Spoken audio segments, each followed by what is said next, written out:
હાલો મિત્રો, જય માતાજી. નવા સ્ટોરી વિડીયોમાં તમારું સ્વાગત કરું છું.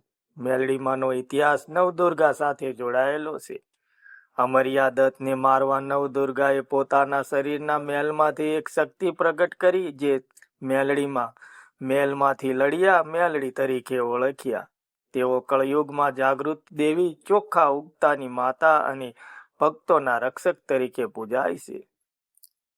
જે ગુજરાત કચ્છમાં વધુ પ્રચલિત છે. મેલડીમાંનો ઇતિહાસ અને પ્રાગટ્યનિક કથા.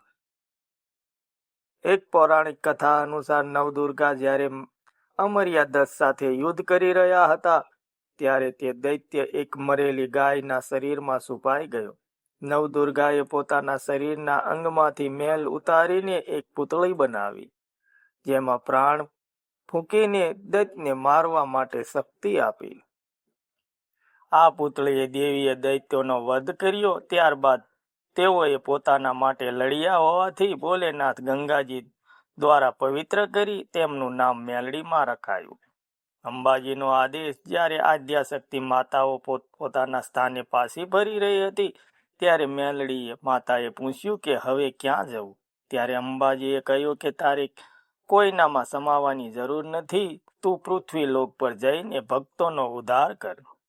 મેલડી માતાજી કળયુગના દેવી છે અને ભક્તોના દુઃખ દૂર કરવા માટે અતિ દયાળુ છે. તેઓ વાંજિયા મેણા ભાંગનાર અને સંકટ હરનાર માનવામાં આવે છે.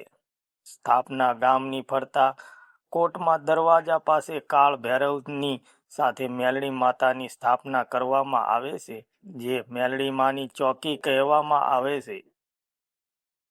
મેલડી માના અનેક રૂપો અને નામો છે, જેમ કે મુંજપરીની મેલડી, વાણિયાની મેલડી, શેરપરાની મેલડી અને મળાખાઉની મેલડી, જે તેમના પ્રચાઓના આધારે પ્રસિદ્ધ છે.